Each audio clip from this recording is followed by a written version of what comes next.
Ya, saudara-saudara, saya ada di Patu Nomensen atau biasa dipercaya sebagai opung atau orang tua dari saudara-saudara kita orang Medan, karena Nomensen adalah orang pertama yang membawa Injil dan akhirnya mereka atau teman-teman kita, saudara-saudara kita di sini mendapatkan Injil kebenaran Allah atau keselamatan. Nah, saudara, kehadiran Nomensen ke tempat ini adalah penggenapan dari Great Commission atau janji amanat agung. Jadikanlah seluruh bangsa muridku dan ajarlah mereka, baptislah mereka. Ini membuktikan bahwa firman Tuhan itu tergenapi. Firman Tuhan itu adalah ya dan amin. Firman Tuhan itu adalah perkataan Tuhan yang berkuasa. Nah, saudara-saudara, ini menunjukkan bahwa Tuhan pakai seseorang yang tidak punya latar belakang seperti kita orang Indonesia, tetapi itu yang disebut dengan kasih karunia Allah yang panjang, sabar dan lebar dan tak terhingga untuk kita sebagai orang berdosa menerima keselamatan di dalam Kristus. Salib kasih ini atau patung Nomensen ini menunjukkan bahwa kita adalah orang-orang yang sangat berbahagia. Seandainya kuesionya adalah bahwa jika Injil tidak dibawa ke tempat ini, maka belum tentu orang-orang di sini akan menjadi orang percaya. Sekali lagi, jika Injil tidak dibawa ke tempat ini, maka belum tentu orang-orang di tempat ini atau ada keselamatan bagi saudara-saudara kita yang ada di sini. Tetapi dengan demikian menunjukkan bahwa begitu besar kasih Allah akan dunia ini, memberikan anaknya. Dan sekarang yang menjadi pertanyaan adalah, yang menjadi tugas bagi kita orang percaya adalah, misi itu sudah dilakukan oleh Kristus. Lalu dia berkata, pergilah ke seluruh bumi, jadikan seluruh bangsa muridku.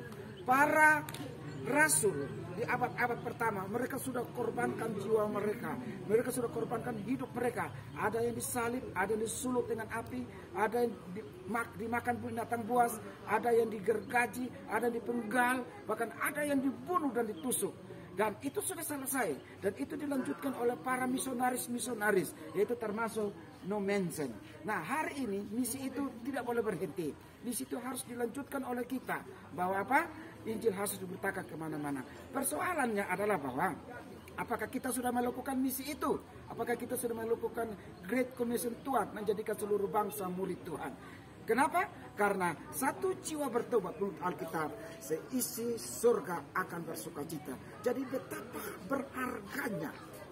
berharganya satu jiwa. Dan Nomensen bisa meninggalkan Jerman, datang ke sini karena nilai jiwa kita begitu hebat, begitu mulia, begitu dasar dan begitu berharga. Sama juga dengan kita ditebus oleh Kristus di Bukit Golgota, jiwa raga kita, keselamatan kita terlalu penting. Mari saudara, ini sudah menjadi patung dan sudah menjadi sejarah. Tetapi yang menjadi persoalan yang harus kita renungkan adalah bahwa sampai sejauh mana kita mengambil bagian untuk memberitakan Injil Kerajaan Allah.